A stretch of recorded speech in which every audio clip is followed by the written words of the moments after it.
Support comes from Mosby Building Arts. This year, put your trust in Mosby Building Arts for fresh designs and the elevated remodeling experience you deserve.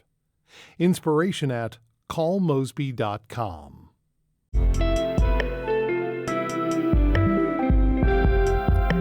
From the St. Louis Public Radio Newsroom.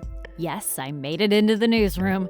This is The Gateway. It's January 27th. I'm Abby Larico. We have a little virtual learning for you on this snowy Tuesday. We hear politicians use the word affordability a lot these days, but what does it actually mean? So when we think about affordability, that's kind of like the relationship between how much things cost and how much money I have. Okay, so now how does it apply to groceries? We'll talk about it coming up after this news on The Gateway. 24-hour shelters in St. Louis were at 90% capacity yesterday, and city leaders say the facilities are still open as cold temperatures linger. St. Louis Public Radio's Lucretia Wembley reports on another resource available until further notice. The city has a few mobile warming buses that are primarily used to take people to shelters, but city leaders say people can also use them for warmth if they're not seeking transportation. The buses were recently revamped after a 2-year hiatus. St. Louis Mayor Kara Spencer says it's better to seek shelter inside. Those warming buses have been out throughout the time when we've had those code blue activations. They're just not stationary. We're really encouraging folks to take the safest option, which is sheltering inside a building, and we've got shelter space available. City leaders advise people who need further assistance to contact the United Way helpline by dialing 211. I'm Lucretia Wembley, St. Louis Public Radio. St. Louis officials are making headway in clearing streets after this weekend's snowstorm. But as St. Louis Public Radio's Jason Rosenbaum reports, the freezing temps are presenting challenges, especially in the city. St. Louis County officials say their roads are in decent condition. And they also say the fact the weekend didn't have a lot of freezing rain helped with clearing the roads. But St. Louis's Chief Operating Officer Ben Johnson says while the city has plowed snow routes in some side streets, the cold temperatures are making streets slick. Even just using the salt, we are creating some slush out there, and we need our vehicles to be able to get to that slush, push it out of the way so we don't end up with the refreezing and have some sort of an ice lasagna out there where you get a melt, a refreeze, a melt, and a refreeze. St. Louis is plowing some residential streets, which is a major change from past snowstorms. I'm Jason Rosenbaum, St. Louis Public Radio. Illinois Department of Transportation officials say Illinois roads are currently passable and will continue to improve through the end of the day. Joe Monroe with IDOT's Metro East District says pavement temperatures have reached 20 degrees, which means salt and calcium chloride treatments can melt snow and ice more quickly. Monroe says crews started treating interstates and other state-maintained roads early yesterday morning. He says crews have been working up to 16 hours a shift all weekend to clear main thoroughfares. I mean, we're in our 55th hour of this event, so anyone that's out traveling, we're going to have plows out until we are back to normal. The National Weather Service predicts mostly sunny skies today and tomorrow with highs around 30 degrees, which should help melt snow and ice even further. Along with schools, libraries, attractions, heavy snowfall and bitter temperatures have forced many small businesses in the area to close their doors temporarily. Duke Bakery in Alton and Granite City shut down business early on Saturday and have been closed ever since. Owner Ben Hollis says closing his bakery was not a decision he took lightly, even after nearly 27 years at the helm. You just got to kind of deal with it and realize that what you're doing is in the best interest of, your customers and your employees, and you just kind of suck it up, and you hope that when you reopen that your good loyal customers will rush right back and hope you make up for that loss. Duke Bakery reopens today. Be sure to check with your favorite local shops and restaurants to see how they're navigating the cold weather and how you can support them.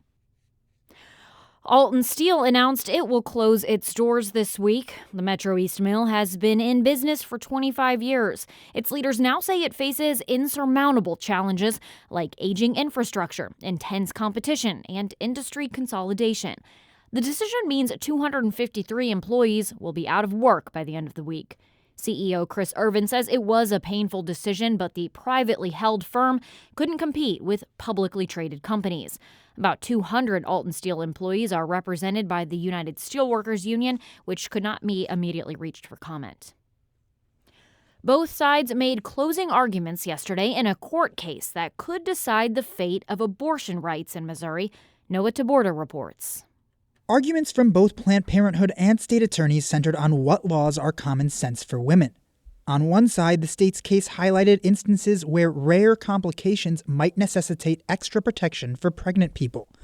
On the other hand, abortion providers, like Planned Parenthood Great Rivers medical director Margaret Baum, said these laws don't protect, but rather inhibit women. For folks who have to travel long distances, folks of color, folks in rural areas, we know that these laws are discriminatory. Jackson County Circuit Court Judge Jerry Jung will have ample testimony to rely on in a decision expected to take months. I'm Noah Taborda. A St. Louis nonprofit that helps kids learn to ride and maintain bikes is getting a new permanent home. St. Louis Public Radio's Rachel Littman has more on B-Works' move to the Shaw neighborhood.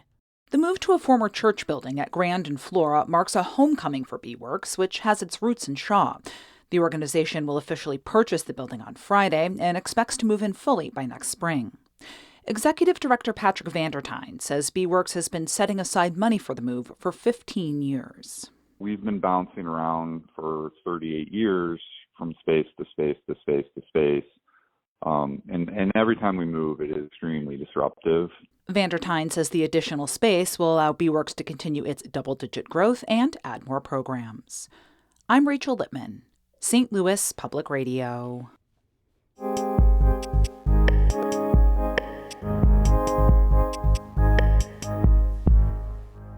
The word affordability has been in the news a lot over the last few years, especially when it comes to the prices we pay at the grocery store.